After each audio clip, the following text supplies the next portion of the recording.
Reflections of Purpose.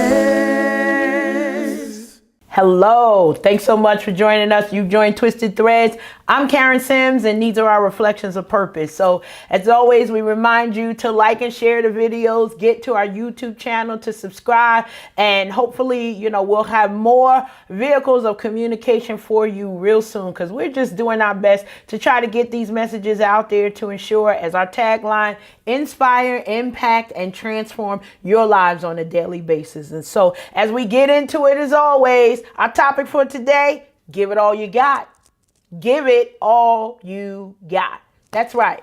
So a lot of us have a habit, and I'll say I've got my phone. So normally I don't have my phone while we're recording because there's no telling what this thing will do while we're recording. But one of the things that I love to do is I'm on Facebook a lot. I'm on there throughout the day, and probably like many of you, we take those little, name tests, and it's like, what's your color and what type of animal are you? And what are the things you should expect for 2019, or what's your word? And I love it because one of the things that I put up, it had to do with what is your lessons for 2019? So kind of what is the motto for your life? And sometimes Facebook gets it right. Sometimes it's like, who was this for? I don't think they really was talking about me. But then we get opportunities where it literally is like, so what's your quote for 2019? And I reposted it as it lets you share it. And it said, you have three choices in life: give up, give in, or give it all you got. Now they said that's the Karen quote. How perfect is that? I was like, well, you definitely know that this name test is going to turn into a reflection of purpose. But that whole give up and give in, if you're looking for something on that, well, you press play on a wrong video, because that's not what we're about here at Twisted Threads.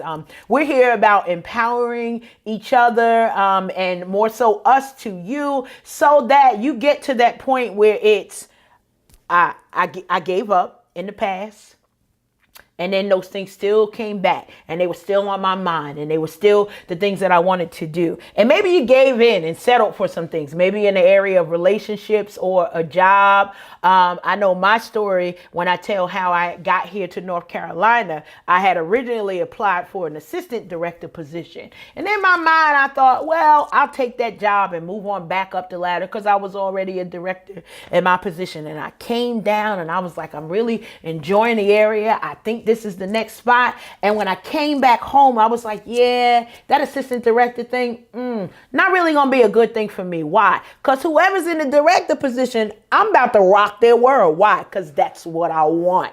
That's what I want. And so I felt like it would be unfair for me just to give in and go with the status quo and go what was with what was available. But as God does all things perfect, when I came back from my trip, I withdrew my name from that position of assistant director and found that they had an opening for a director.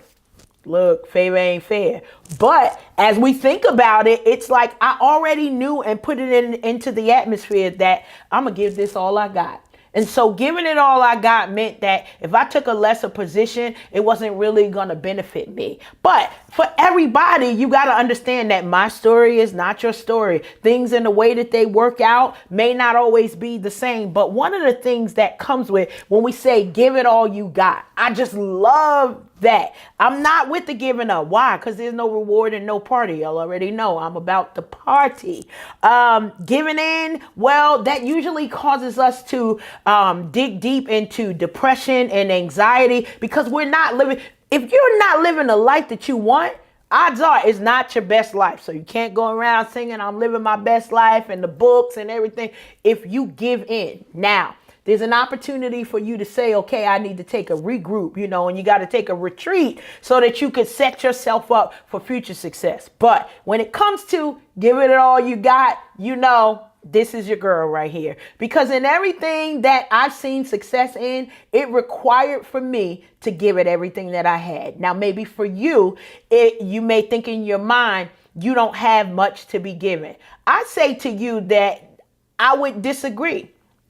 A lot of times when we evaluate from right where we are, we miss something. So our visionaries, when we think of people like Quincy Jones, and people who were, and Steven Spielberg, Spike Lee, whether you like him or not, he was a visionary. He is a visionary. He understands the bigger picture. These names, they understand that it's bigger than where you are right now.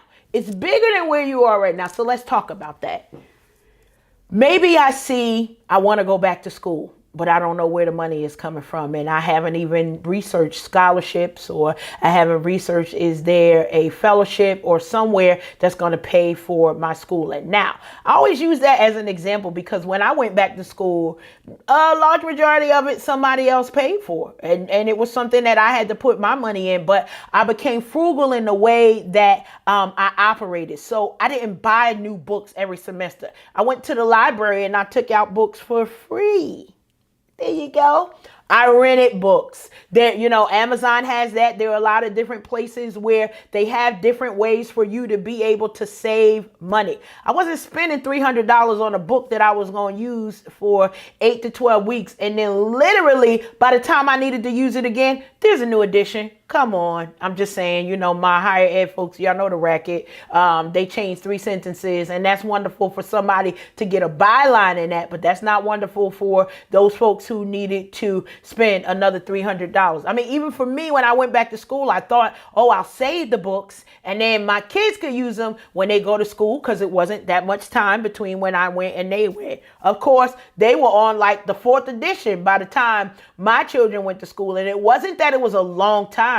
It was, that's the way of the world and that's the way things work. But there's always a way to get around. I found a scholarship for Association of American University Women, and they gave a scholarship. I had another scholarship for a family that started scholarships at the community college that I started. So I say this to people because even though I kept going with my degrees and I'm still addicted to it now, what else can I learn? I started at a place where it was good for me. Community college was that thing for me because it was affordable.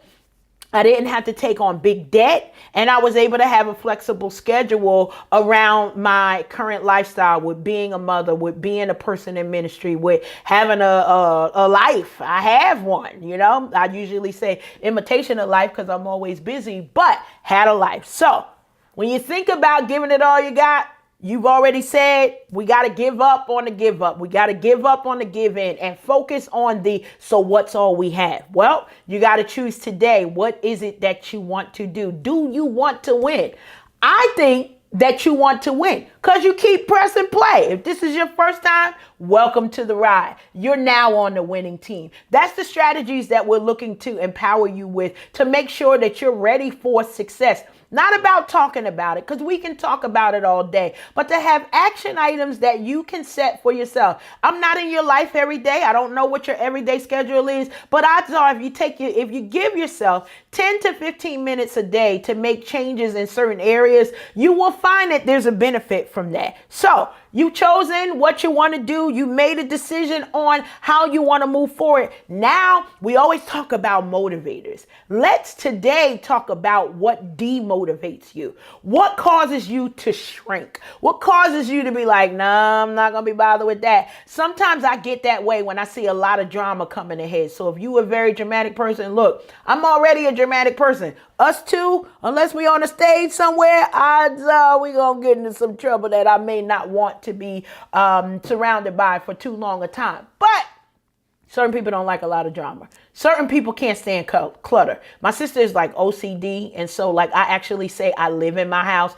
so you'll see stuff what she considers out of place, and it drives her crazy.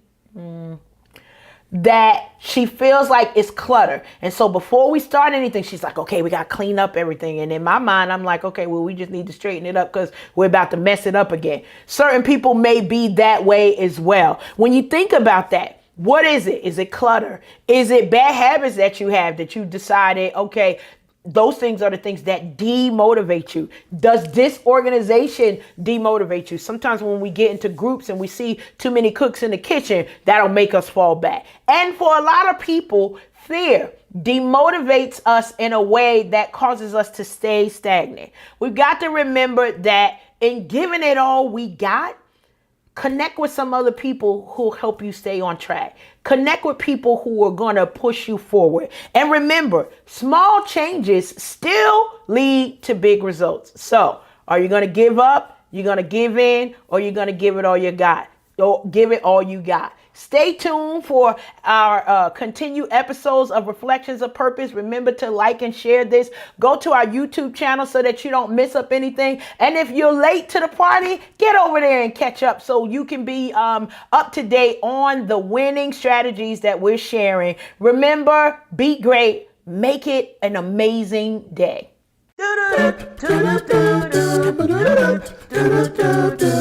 Reflections of Purpose.